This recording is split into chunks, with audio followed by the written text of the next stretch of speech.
వారు లోపల నుంచి బయటకు వచ్చారు. దానికి సంబంధించిన ఫార్మాలిటీస్ అన్ని వారు కంప్లీట్ చేయడానికి అయితే పోలీసు అవుట్ పోస్ట్ దగ్గరికి అయితే వెళ్ళిన పరిస్థితి కనిపిస్తుంది. అయితే ఈ పెద్ద ఎత్తున ఇక్కడికి అందరూ కూడా పాస్టర్లు కావచ్చు, అలాగే క్రైస్తవ సంఘాల నాయకులు కావచ్చు, వీరందరూ కూడా పెద్ద ఎత్తున హాజరవడంతో ఉండే కొలది క్రౌడ్ పెరుగుతూ ఉంది. ప్రార్థనలు చేస్తున్నారు. ఆయన మృతి పట్ల పలు అనుమానాలు వ్యక్తం చేస్తున్నారు. అనుమానాన్ని కూడా నిర్వృద్ధి చేయాలంటూ కూడా సమగ్రమైన దర్యాప్తు పోలీస్ డిపార్ట్మెంట్ చేయాలంటూ కూడా ఇప్పటికే చెప్తున్న పరిస్థితులు కనిపిస్తున్నాయి. అయితే భారీ ఎత్తున తరలి వస్తున్న ఎవరైతే క్రైస్తవ సంఘ నాయకులు ఉన్నారో వీళ్ళందరినీ కూడా పోలీసులు అవుట్కట్స్లో కావచ్చు, సిటీలో కావచ్చు రిస్ట్రిక్ట్ చేస్తున్న పరిస్థితి కనిపిస్తుంది. అంటే ఇక్కడ ఎటువంటి అవాంఛనీయ ఘటనలు జరగకుండా పోలీసులు కట్టుదిట్టమైన భద్రతా చర్యలు తీసుకున్నారు. అయితే దీనికి సంబంధించి ఇప్పటికే తూర్పుగోదావరి జిల్లా ఎస్పీ నరసింహ కిషోర్ అయితే ప్రత్యేక బృందాలను ఏర్పాటు చేసి దర్యాప్తు చేస్తున్నట్లుగా కూడా తెలుస్తుంది. ఏదైతే యాక్సిడెంట్ స్పాట్ ఉందో ఆ యాక్సిడెంట్ స్పాట్ దగ్గరికి ఎస్పీ నేరుగా వెళ్ళి పరిశీలించారు. అదేవిధంగా క్లూస్ టీం కూడా ఇప్పుడు వచ్చి క్లూస్ను కూడా అక్కడ తీసుకుంటున్న పరిస్థితి కనిపిస్తుంది. అయితే పెద్ద ఎత్తున క్రైస్తవ సంఘ నాయకులందరూ కూడా ఇక్కడ చేరుకుంటున్న నేపథ్యంలో ఎటువంటి అవాంఛనీయ ఘటనలు జరగకుండా పోలీసులు అయితే ముమ్మరంగా ఇక్కడ మోహరించారు, భద్రతా చర్యలు తీసుకుంటున్నారు. ఎందుకంటే ప్రభుత్వ ఆసుపత్రికి అనేక అవసరాలతోటి బయట నుంచి వచ్చేవారు చాలామంది ఉంటారు. రాజమండ్రి ప్రభుత్వ ఆసుపత్రికి సంబంధించి పూర్తి స్థాయిలో వస్తూ ఉంటారు. కాబట్టి ఎక్కడి నుంచైనా ప్రజలకు ఇబ్బంది కలగకుండా, ఎటువంటి హాస్పిటలైజేషన్కి ఎటువంటి ఇబ్బంది కలగకుండా కూడా కట్టుదిట్టమైన చర్యలు చేపట్టారు పోలీస్ డిపార్ట్మెంట్ అని చెప్పుకోవాలి. అయితే కొంతమంది మహిళలు కూడా ఉన్నారు. అసలు ఎప్పుడు వచ్చారు ఏంటో కూడా మాట్లాడదాం.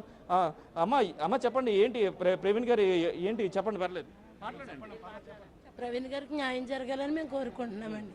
ఆయన మీద ఎంతమంది అయితే ఇలా చేయాలి, మొక్కం చీరేయాలి ఇవన్నీ అన్నారో వాళ్ళ బయటికి రావాలండి. మాకు వాళ్ళకి క్షమాపణ చెప్పాలి, వాళ్ళు లోన్ పెట్టించాలి. మొన్న రాధా మనోహర్ దాస్ గారి కోసం అన్నందుకే ఇంత ఇలాగంటే చంపేశారండి ఆయన్ని. మాకు చాలా బాధగా ఉందండి. ఆత్మీయుడు పోగొట్టుకున్నాం మేము.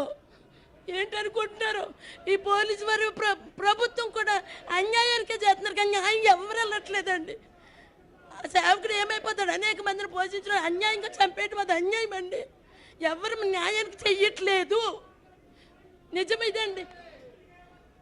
ఏంటంటే ఆయన కొట్టినవి అవన్నీ మేము చూసాం. అక్కడ ఫోటోలు యూట్యూబ్లో పెట్టారు. అవి నిరూపించండి, మాకు అదే కావాలి.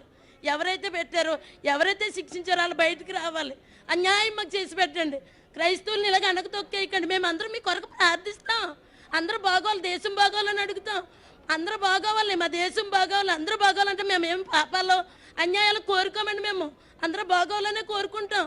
మమ్మల్ని ఎందుకండి ఇలాగ అణిచేస్తున్నారు?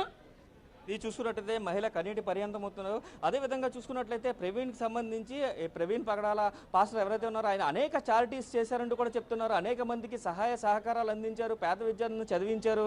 ఇలా అనేక చారిటీస్కి సంబంధించి ఆయన ఎన్నో చారిటీల్లో ఆయన పాల్గొన్నారు. ఆయనకు వచ్చిన ఏదైతే ఆయన సొంత ఖర్చులతో చాలామందిని చదివించారు. అలాంటి వ్యక్తిని ఇంత చంపారు అని అయితే వారు ఒక కంక్లూజన్కి వస్తున్నారు. అయితే అనుమానం వ్యక్తం చేస్తున్నారు క్లియర్గా. అక్కడ సంఘటనా స్థలంలో చూపించిన కర్రలు కావచ్చు, లేదంటే అక్కడ కర్రకు రక్తం అడుగుతూ ఉన్న ఆయన చూసుకున్నట్లయితే అక్కడ సంబంధించి పూర్తి స్థాయిలో అయితే ఇబ్బంది జరిగింది అంటూ కూడా చెప్తున్న పరిస్థితి కనిపిస్తుంది. ఖచ్చితంగా చంపేస్తామని బెదిరించారు. ఆయన గత నెలలోనే ఒక పోస్ట్ కూడా పెట్టారు, నాకు ప్రాణహాని ఉందని. దానికి సంబంధించి పూర్తి స్థాయి ఎంక్వైరీ పోలీసులు నిష్పక్షపాతంగా చేయాలంటూ కూడా వారు చెప్తున్న పరిస్థితులు అయితే ఇక్కడ కనిపిస్తున్నాయి. Krishna, thank you.